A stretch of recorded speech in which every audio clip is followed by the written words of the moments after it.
Hello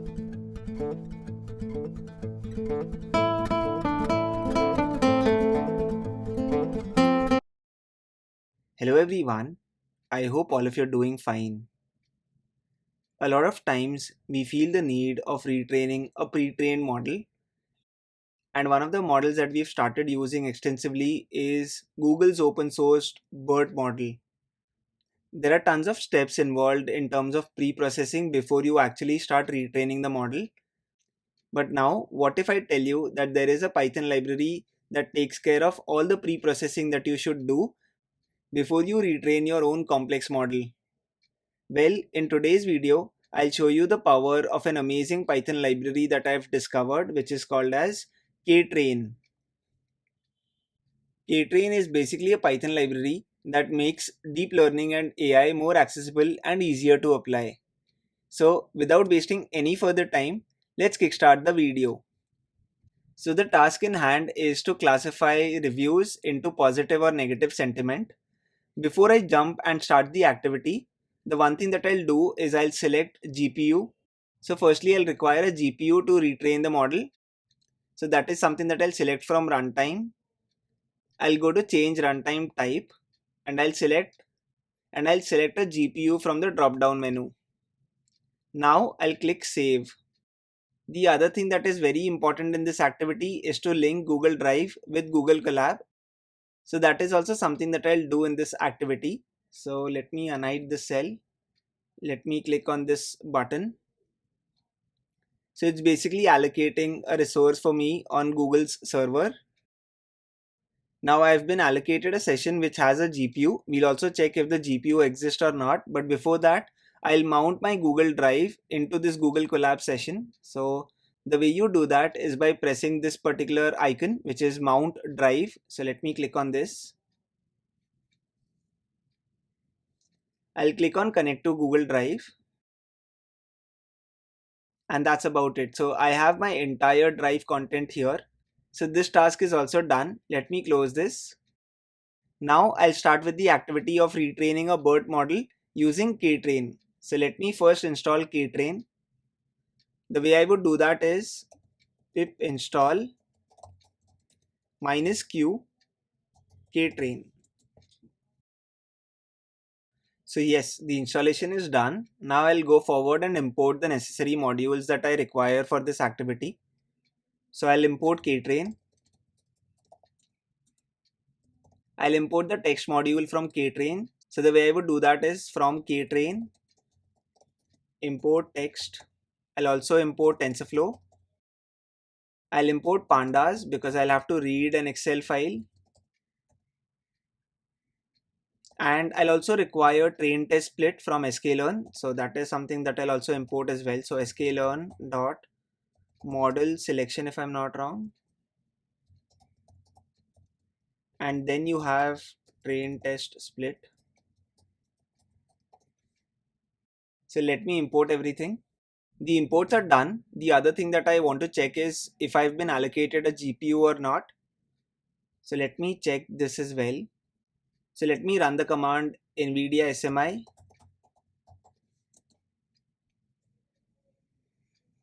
So yes, I have a Tesla K80 allocated to me. So this is good enough. So let's proceed forward. So the next thing that I'll do is I'll load my Excel file which contains reviews and sentiments into a data frame df. So let me do that. So df is equal to pd.read csv. I have a csv file in my Google Drive. The name of the file is review_data. So wait. So the way I would access this particular file is drive/my drive/review_data.csv. So this is the file. I want to load it into a data frame df. So let me run this. Now I'll show you the first 5 rows of the data frame.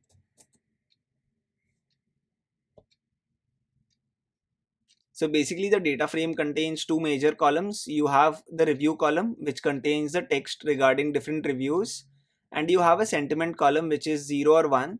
0 signifies negative sentiment, 1 signifies positive sentiment. So this is what we have.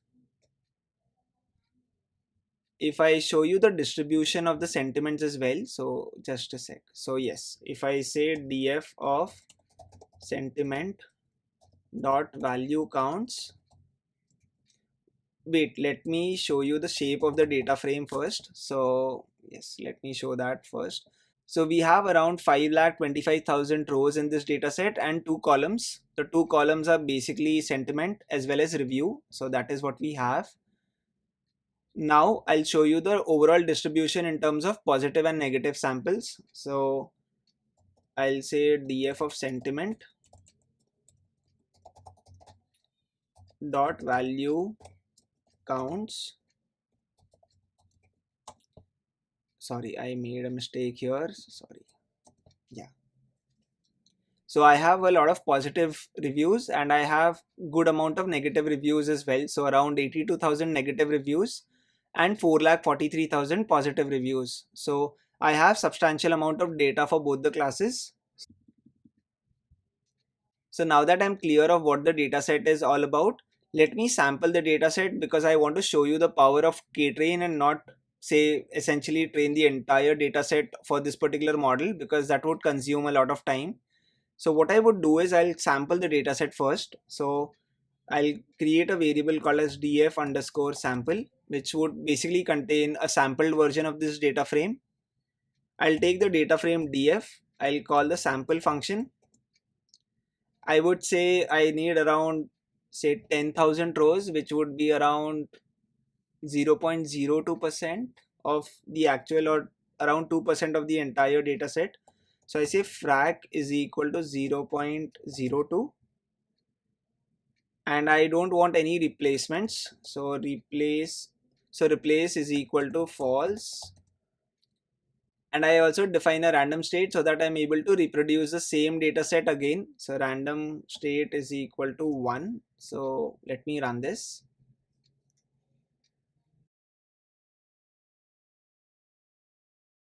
So now when I check the shape of the data frame, the new sample data frame, it basically contains 10,516 rows and 2 columns.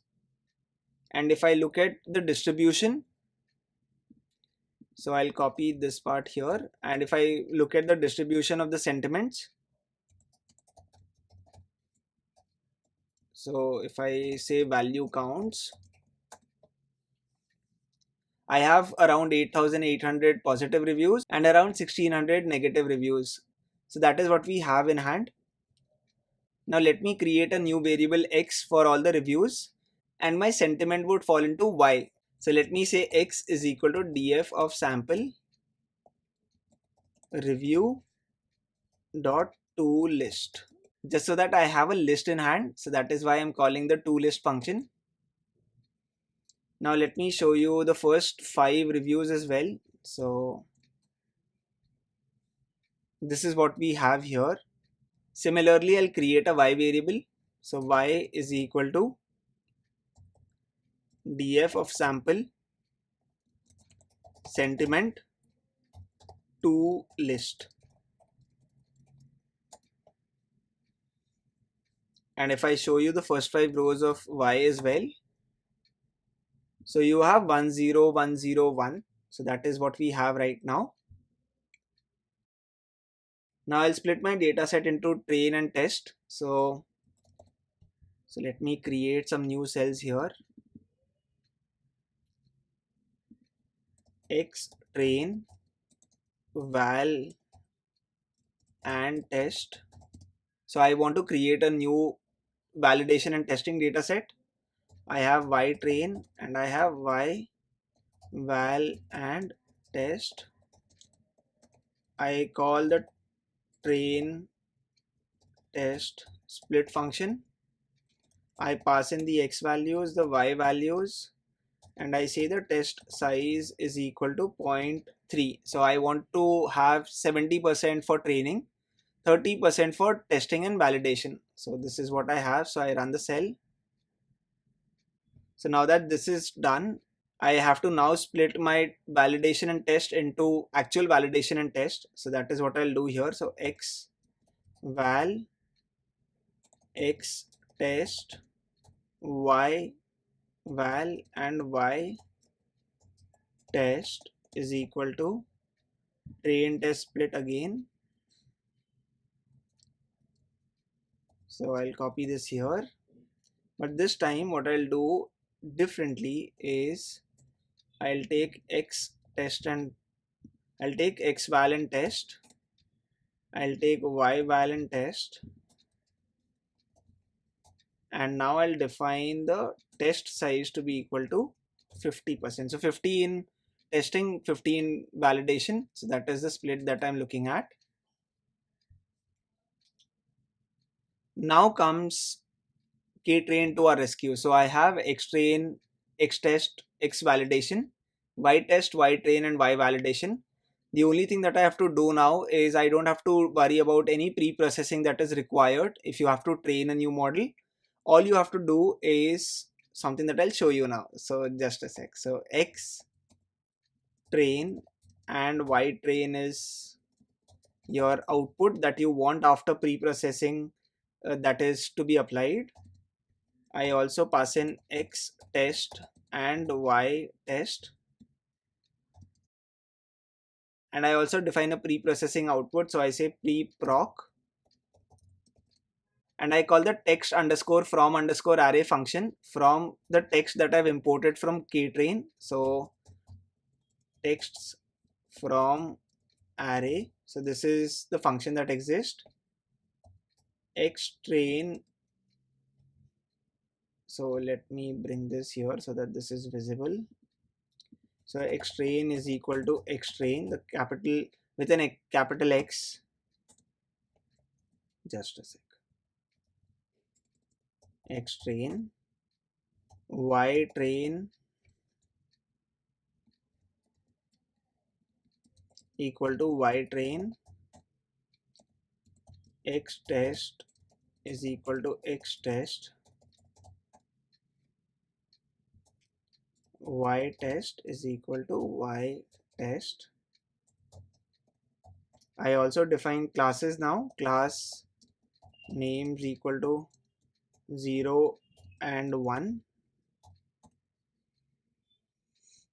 Here is where I also have to now define the pre-processing mode. So I say pre-process mode equal to BERT. I also specify an n-gram range. So I want only 1 n-grams to appear. So n-gram equal to 1. And the max length that I want for this entire activity is 320. So 320 is what I define here. And I run the cell. So it says there is an unexpected keyword argument max length. So here in this case, the argument was basically max length. So yeah, that is a small blunder that I made. So here it's basically downloading the pre-trained model. Once the download is complete, it's basically extracting the pre-trained model. And now it's applying the pre-processing on the training data set. Alright, so the pre-processing is done. I didn't have to do a lot in terms of pre-processing. So now that I've done that, the next thing is I have to define a classifier. So I say text dot text classifier. I say BERT.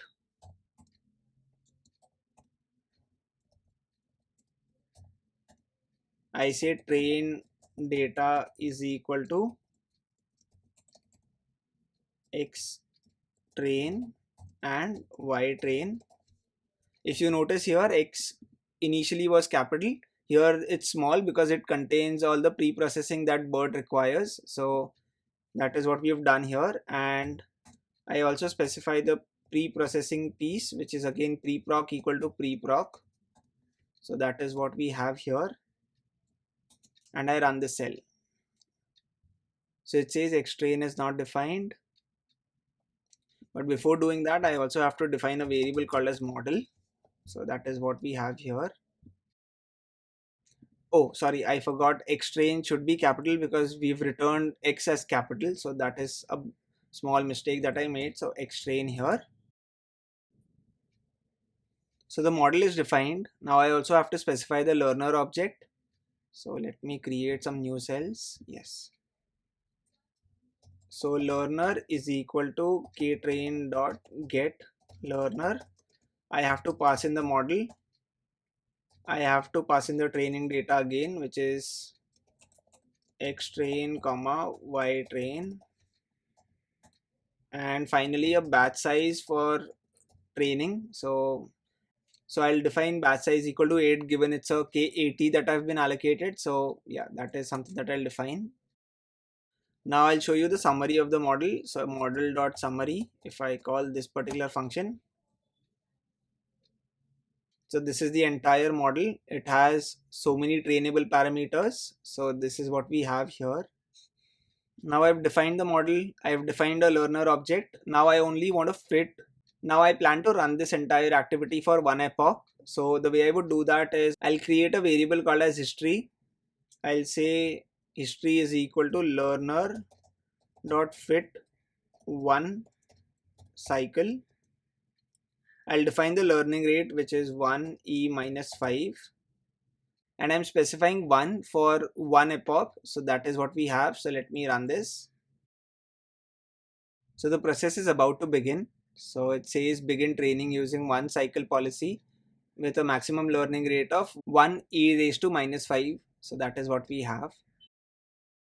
So here the process is So here the process of training is started. If you look at this particular example, I'm using a GPU, and given it's processing such a lot of text, it says the estimated time is around 18 minutes. So we'll have to wait for 18 minutes now. So yes, let's come back once the entire training process is done.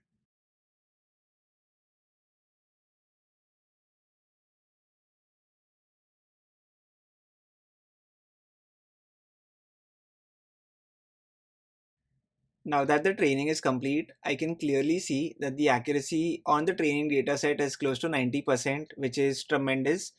Given that I've supplied very limited amount of samples, so technically it's doing a really great job. Now let me also validate how the overall model is doing on unseen data, that is our testing data set. So let me say learner dot validate, and I say val data is equal to x test and y test. So this is what we have. As you can clearly see, the model is doing really well on unseen data as well. It has a precision of 96% for class 1 and a precision of 81% for class 0, and the other metrics are right in front of you. So overall the model is doing really well. Now if you want to use this model and make predictions on sentences or new reviews, then how do you go about doing that is what I'll show you. So firstly, I'll create a variable called as predictor. So predictor is equal to ktrain dot get predictor.